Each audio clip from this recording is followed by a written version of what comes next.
Good. अच्छा, याद है ना तुम्हें क्या करना है? हाँ, मनसुख के बारे में पूछताछ करनी है। Very good. और अगर कोई पूछे कि तुम कौन हो तो यही कि मैं एक सीआईडी ऑफिसर फ्रेडी हूँ। तेरे की तुम फ्रेडी नहीं हो, तुम एक टपोरी हो। पप्पू, पप्पू टपोरी, समझे? आई एम सॉरी सर, मैं तो भूल ही गया। मैं पप्पू टपोरी और मैं कल्लू टपोरी। ठीक है, सिर्फ इतना याद रखना कि तुम मुन्ना भाई के गैंग के आदमी हो और मनसुख को ढूंढ रहे हो, क्योंकि मनसुख ने मुन्ना भाई से पैसे उधार लिए हैं लेकिन वापस नहीं लौटाया है। समझ गए सर? गुड। अब जाओ और ओवर एक्टिंग मत करना, समझे? जैसे ही कुछ पता चले मुझे फोन करना। निकल लो।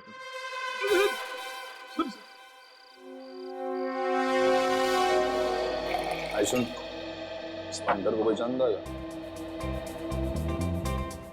अरे भाई साहब, इसे देखा है क्या? ये अपन के एरिया का नहीं है। ध्यान से देख, पहचानेगा तो माल मिलेगा ना। अरे ठीक से देखो ना। तुम भी देखो ना।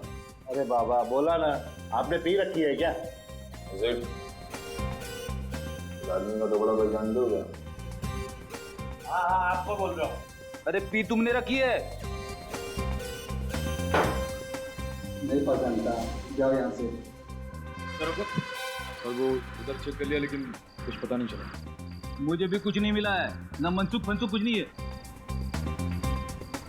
एक बार बचता है, रोशनी बात। वहीं पे चल के मनसुख पे रोशनी डालते। चलो।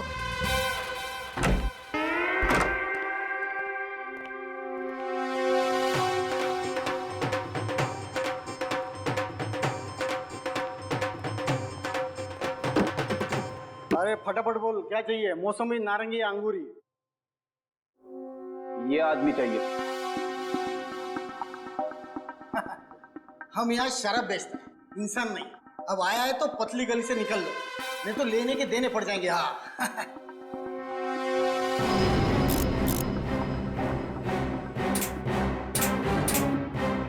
एक गोली शरीर के अंदर जाएगा और तुम 4 कंधे पे इधर से बाहर जाएगा। कौन है आप लोग? अपन पप्पू टपोरी और ये कल्लू टपोरी। मुन्ना भाई के पंटर है दोनों। मुन्ना भाई? पहली बार नाम सुना है मैंने। बड़ा डेंजर आदमी है, लोग उसका नाम लेने से डरते हैं। कोई उसका नाम लेगा नहीं तो तुम सुनेगा कैसे? अच्छा अच्छा, ऐसा है क्या? अब चल फटाफट बता, मनसुख पिछले 10 घंटे में इधर आया था कि नहीं आया था? देख, उसने मुन्ना भाई से पैसे उधार लिए और फिर गायब हो गया, समझा? देख, अगर तुम अपन को बताएगा कि मनसुख किस कोने में गिरा पड़ा है तो अपन तेरे को मालामाल कर देगा। सचमुच?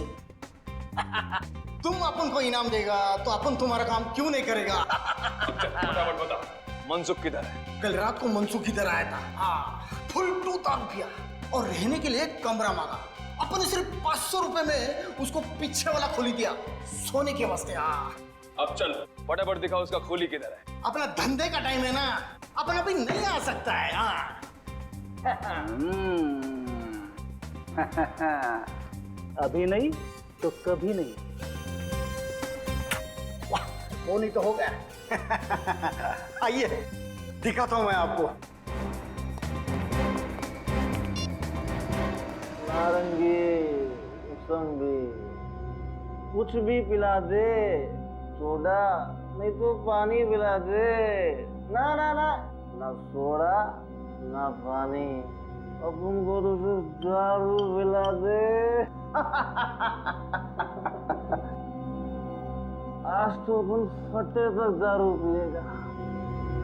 बहुत सारा माल है अपने पास, बहुत सारा। ओ नहीं,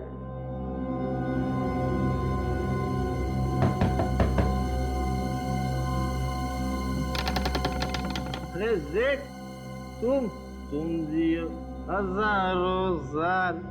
सेठ, अभी अपन तुम्हारे पास ही आने वाला था। वो क्या है ना, दारू खत्म हो गया है, 2 बोतल चाहिए बस। अरे मनसुख, पहले इन लोगों से मिल ले। कौन है लोग? यहाँ क्या कर रहे? सेठ, मैंने तुमको एक कमरे का पूरा भाड़ा दिया है, वो भी एडवांस में। इस कमरे में सिर्फ मैं ही रहूंगा। हाँ अरे मनसुख, तेरी बकवास बंद कर और इनकी बात मान ले। जो मानो इनकी बात में। कौन है ये लोग? अरे ये मुन्ना भाई के आदमी लोग हैं। मुन्ना भाई? कौन मुन्ना भाई? वही मुन्ना भाई जिससे तूने पैसे उधार लिए थे। अरे इनके पैसे लौटा दे वरना तेरे हड्डी पसली एक कर देंगे ये। लेकिन मैं किसी मुन्ना भाई को जानता ही नहीं, ना मैंने किसी मुन्ना भाई से पैसे उधार लिए। देखिए आप लोगों को कोई गलतफहमी हुई है, आप लोग जाइए जाइए। आप जाएंगे, लेकिन पहले तुझे साथ लेके जाएंगे सीआईडी ब्यूरो।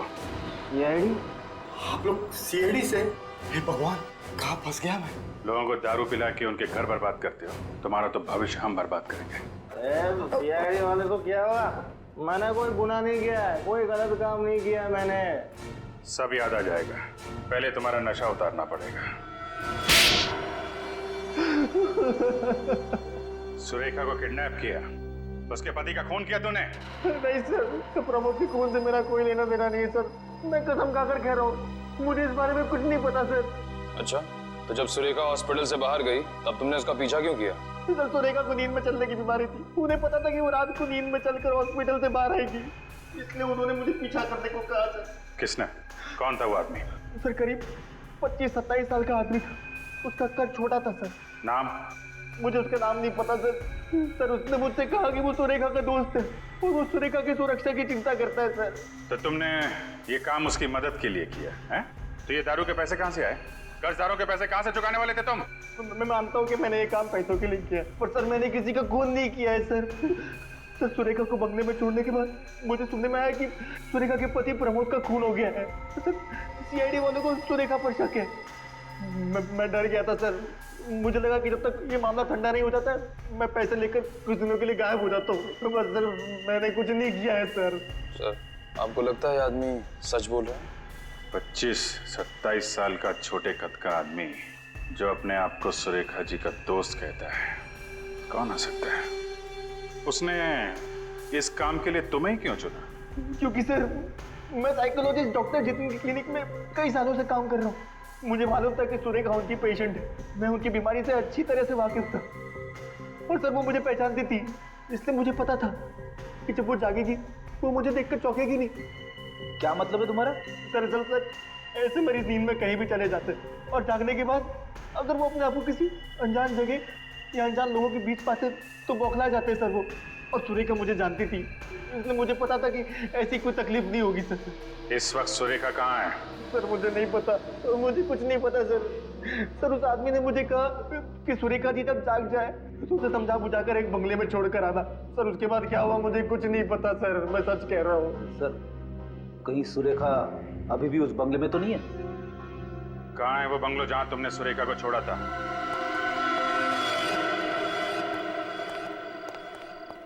मनसुख ने यही पता बताया था ना? हाँ सर। तो दरवाजा तोड़ दें या बिल मार के दरवाजा खुलने का इंतजार करें? पहले सीधी उंगली से घी निकालने की कोशिश करते हैं, जरूरत पड़ी तो उंगली टेढ़ी कर देंगे।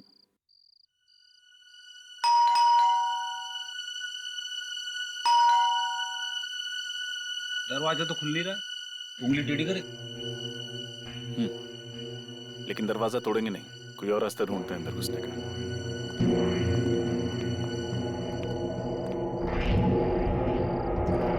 सर ये तो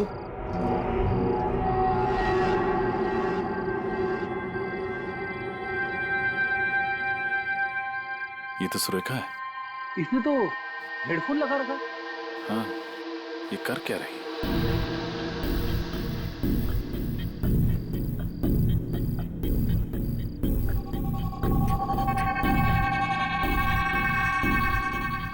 सर ये तो पंखे पे लटकने की तैयारी कर रही है। अंदर चलो। सुरेखा, सुरेखा उठो, देखिए पानी लो। मैं सुरेखा हूँ, मैं गले में फांसी का फंदा डालकर आत्महत्या करना चाहती हूँ। सुरेखा, सुरेखा होश में आओ, उठो।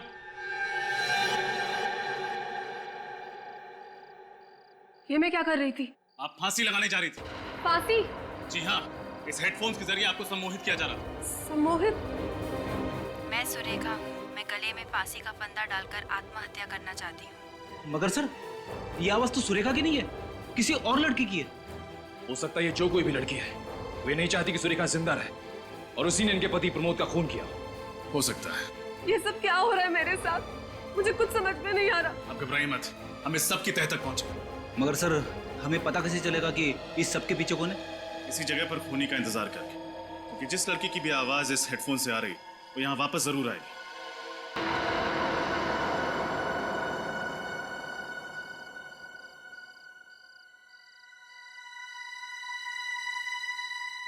दो घंटे हो गए सर, अभी तक तो कोई नहीं आया।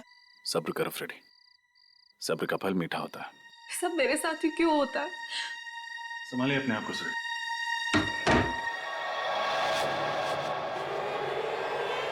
माय गॉड, यहाँ पर तो सिर्फ रस्सी है।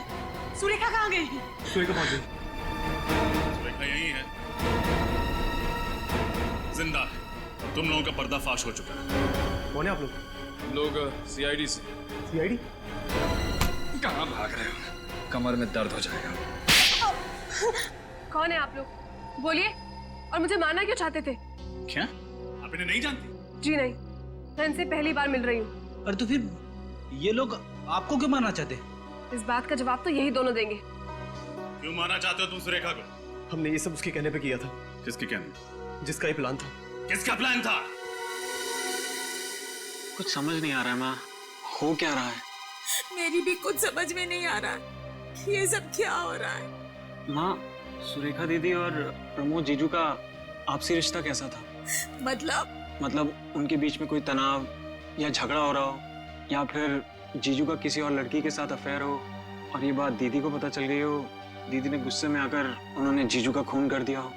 शर्म आनी चाहिए तुम्हें अपनी बहन के बारे में ऐसे बोलते हुए। तुम अपनी बहन के बारे में ऐसे सोच भी कैसे सकते हो? बस बस बस माँ, बस कीजिए। आपको भी सुरेखा पर ही शक है? शक नहीं है, लेकिन सारे सबूत उन्हीं की तरफ इशारा कर रहे हैं और सीआईडी को भी यही लगता है। मैं देखता हूँ।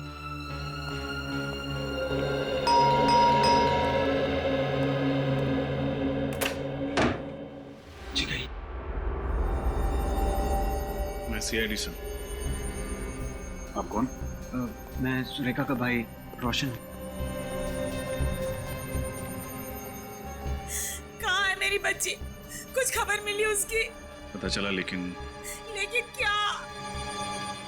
लेकिन उसे बचा नहीं सके। बचा नहीं सके? कहाँ है सुरेखा? क्या हुआ? नहीं, ऐसा नहीं हो सकता। कह दो कि ये सब झूठ है। सुरेखा में छोड़ के ऐसा नहीं जा सकती। भगवान के लिए कह दीजिए कि ये सब झूठ है। भगवान ने आपकी बात सुन ली है। आप क्या कहना चाहते हैं? यही कि आपकी बेटी सुरेखा मरी नहीं है, जिंदा है। सुरेखा जी। माँ, मेरी बच्ची। भाभी, आप लोगों ने हमसे झूठ क्यों कहा? उसका जवाब है ये दोनों। आइए।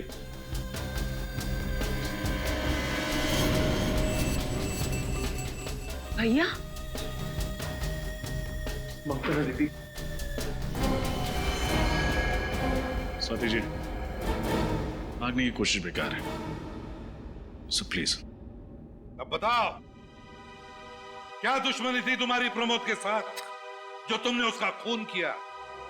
नहीं सर, प्रमोद से मेरी कोई दुश्मनी नहीं थी। मुझे तो परेशानी उस सुरेखा से थी। परेशानी? वो भी सुरेखा से? सुरेखा तो तुम्हारे पति की बहन है ना? परेशानी खड़ी की थी मेरे ससुर जी ने, जिन्होंने अपनी सारी की सारी जायदाद अपनी बेटी उस सुरेखा के नाम कर दी थी, और अपने बेटे यानी कि मेरे पति, उनको एक फूटी कौड़ी नहीं थी। जो बात मेरे बर्दाश्त के बिल्कुल बाहर थी। मगर प्रमोद ने क्या बिगाड़ा था तुम्हारा? उसका खून क्यों किया? क्योंकि मैं एक तीर से दो शिकार करना चाहती थी। एक तो प्रमोद का खून और दूसरा उसका इल्जाम सुरेखा पर। इससे सारा का सारा पैसा मेरे पति का हो जाता, सारी की सारी जायदाद मेरे पति को मिल जाती। और सुरेखा को नींद में चलने की बीमारी है, ये बात तुम्हें कैसे पता चली? मेरी होने वाली भाभी प्रिया, ये उसी हॉस्पिटल में काम करती थी जहाँ पर सुरेखा का इलाज चल रहा था। किसी ने उसे वहां देखा था और मुझे तुरंत बताया। मैंने ही इससे सुरेखा की बीमारी के बारे में और पता करने के लिए कहा था।